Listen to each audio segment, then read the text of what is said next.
This is the story of General Electric, a story about legendary inventor Thomas Edison, jet engines, and unrivaled power. A story that Facebook and Google might do well to study. So let's go back to the beginning.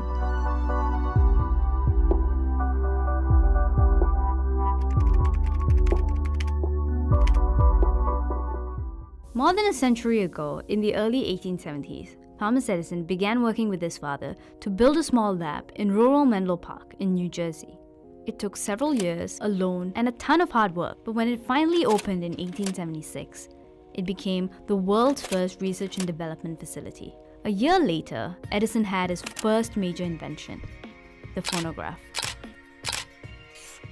The first words Edison successfully recorded on the phonograph? Apparently, he said, "Mary had a little lamb." Word of Edison's phonograph quickly spread across the world, and people flocked to witness the marvel, with many referring to Edison as the Wizard of Menlo Park. But the wizard wasn't finished just yet. The following year in 1878, Edison made another groundbreaking discovery. He created a bamboo filament that would allow a newly invented technology called the light bulb to now last for days instead of minutes. However, around the same time, a rival called the Thomson-Houston Company was also emerging. Thomson-Houston was beginning to threaten Edison's business, making competitive versions of similar products, quickly and well. Competition intensified in early 1890, but after 2 years, both businesses decided to stand down. Financier J.P. Morgan, who controlled the bulk of Edison's company, made the decision to fuse the two, and by combining them, he effectively created what we know today as General Electric.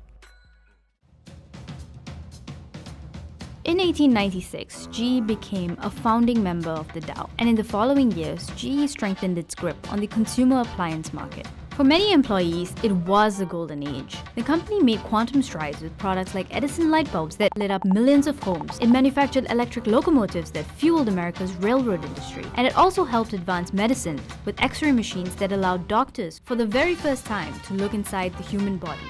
Throughout the first half of the 20th century, GE began to win numerous Nobel Prizes.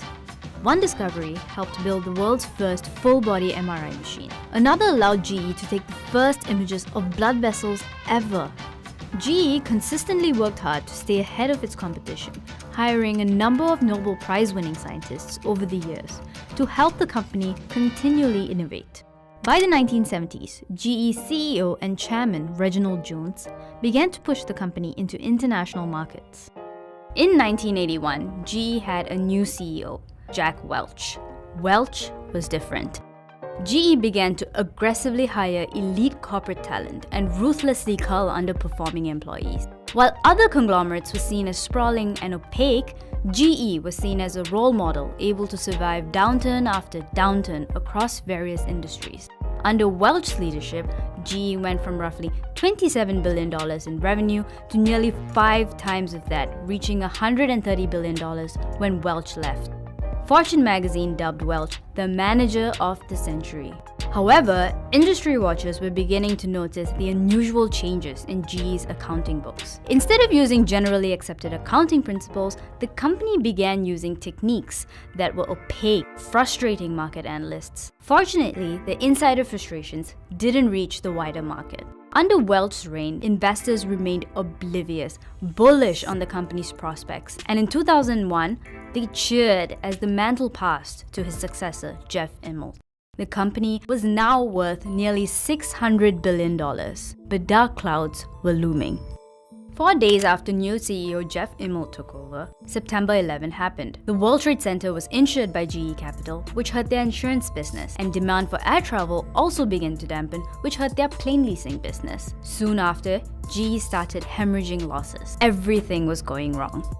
Immelt, pushed to act, began to pursue costly acquisitions. On top of 9/11, Immelt had also bought security companies for undisclosed amounts. He also bought at least 9 businesses in the oil and gas industry. He even bought Enron's wind turbine business. But the stock price continued to slide, and infection was spreading, and Immelt seemed oblivious to it all. By the time the financial crisis hit, GE almost died.